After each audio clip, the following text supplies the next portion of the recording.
Hey everyone, welcome to Plants and Politics. This is Gina. So the saga with Alex Morse and Richie Neal's election, their primary against each other, continues.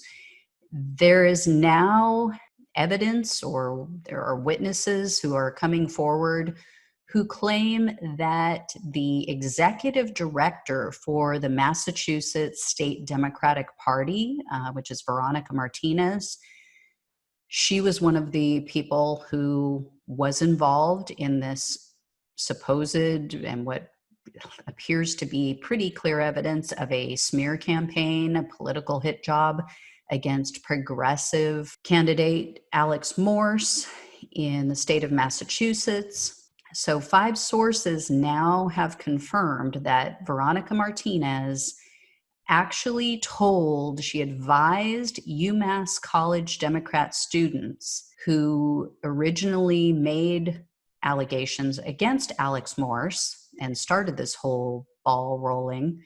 She advised them to delete all communication between their group and state party members, including herself. So it appears that she's trying to cover up her wrongdoing in all of this. She also told them that they shouldn't put anything additional in writing. And she did all this after news started coming out about this hit job on Alex Morse. So The Intercept has been front and center. They have been really on top of this, amazing reporting from Ryan Grimm and others over there. And they've uncovered all of this. They've found that, the UMass College Democrat group was plotting to take him down. For anybody who's listening or watching this video who hasn't been caught up to speed on this, it was proven through text messages and other forms of communication that they were plotting this entire thing since last year.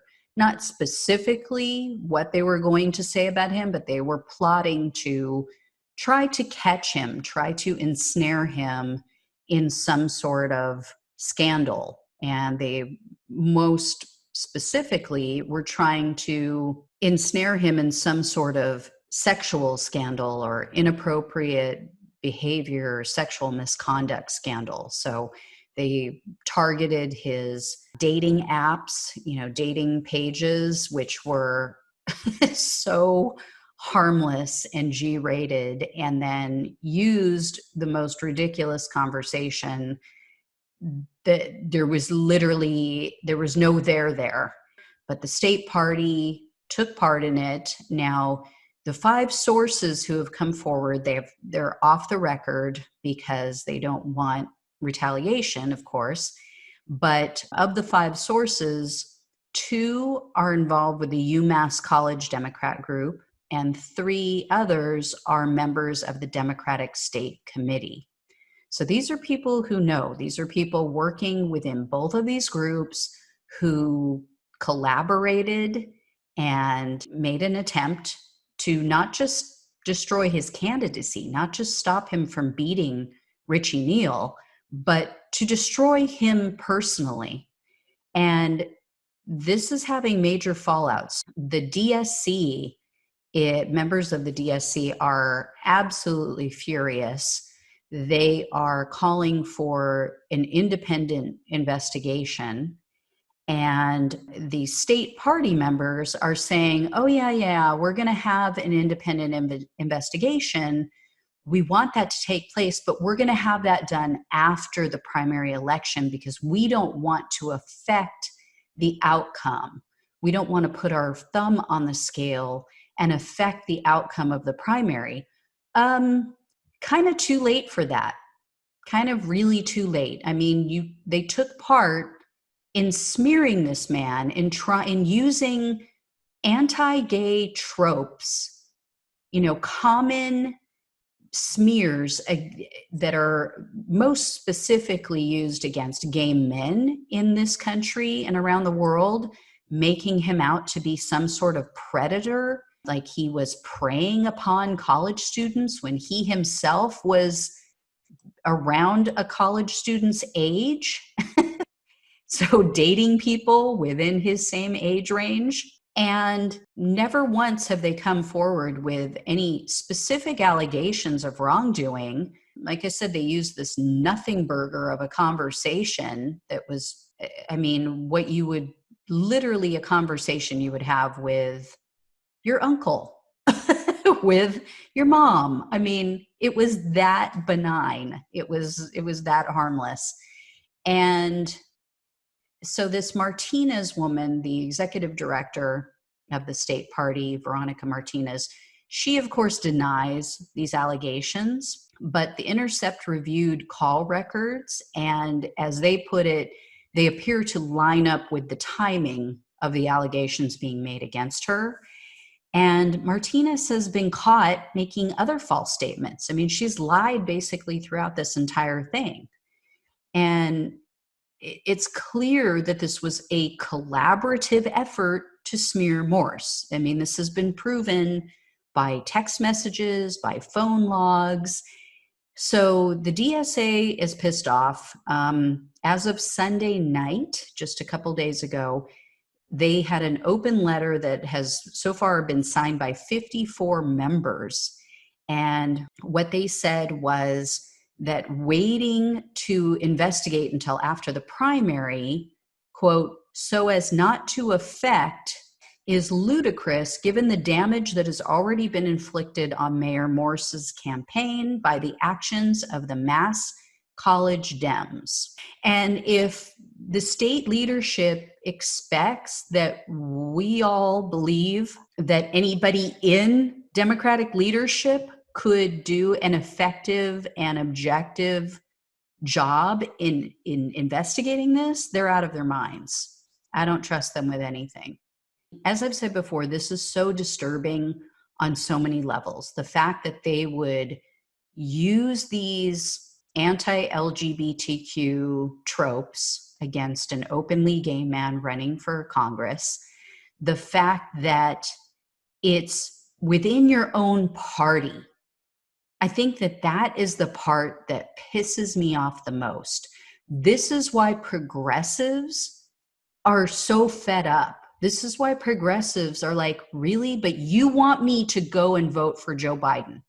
You want us to go out there, throw our principles out the window and everything that we think is important in a candidate because you want us to now all of a sudden unify, right? Everything is about unity when it comes to electing corporate Democrats. It's all about unity when it's about putting people in office who will continue the status quo and continue with the corruption. But when it comes to electing a progressive, someone who's actually going to move the party and the country forward for the people, someone like Morse who would enact policies that would help people pay their bills and have insurance during a pandemic and take issue with climate change. When it comes to people like that, oh, fuck unity. Unity is just a joke. Unity is just a tagline in that case. They don't give a shit about unity when it comes to progressives. And they have the nerve to say that Donald Trump expects loyalty, but yet he gives none. Really? Really, DNC? Really, DCCC? Establishment Dems? Seriously, you're going to point the finger at Donald Trump. Not that I disagree with that statement, but have you looked in the mirror lately? Guys, if you're a liberal and you're listening to this and it sounds like, I'm just ranting and raving and I don't get it, I'm sorry, but you need to open your eyes. Seriously. The establishment portion of the Democratic Party is selling you out. They're selling you down the river for their big dollar donors. So we'll see where it goes, but yeah, we need to keep spreading the word about this because so many people don't know about it. Mainstream media is never going to report on this because they are owned by the same corporate masters as the establishment Democrats. So they are not going to piss off their sponsors. They're not going to piss off the insurance companies and the pharmaceutical companies and all the other people who literally pay their bills through their advertising dollars. I mean, go watch MSNBC, go watch CNN, go see what commercials are played. Go see the common theme. It's all big pharma. It's all insurance and other big corporations. And those are the people who literally pay their salaries. They are the people, they are the companies who pay the salaries of Nicole Wallace and Rachel Maddow and Joy Reid. So do you really think that those people are going to speak out on something like this? Of course not, because their corporate donors, the people who are paying their salaries, are also the ones who want Richie Neal in office. They do not want anything that would highlight potentially Richie Neal's part in all of this. And if you don't know how he may have known about this and how it's real likely that he was involved in some way, or at the very minimum had knowledge that it was going to take place, go listen to my last podcast and watch the last video. And they would never want Richie Neal painted as anything other than a savior, a Democrat that's, so much better than a Republican. And they wouldn't want anyone to see that the Democratic Party is not 100% pure. Because make no mistake, while those establishment Democrats are in office, Republicans are going to get everything they want. Democrats only feign resistance. The establishment Democrats pretend to resist. And then they go along with everything, just like they gave even more funding for Trump's defense budget than even what he was asking for. That's the kind of stuff that they do in a bipartisan manner. But when it comes to policies for you and I, policies like Medicare for all, a Green New Deal, a UBI, childcare for everyone, for free college tuition, no. Democrats don't want that. Establishment Democrats don't want that any more than Republicans do. So please, liberals, wake up. We are never going to change this, and we're going to end up with another Donald Trump down the line if you don't get this.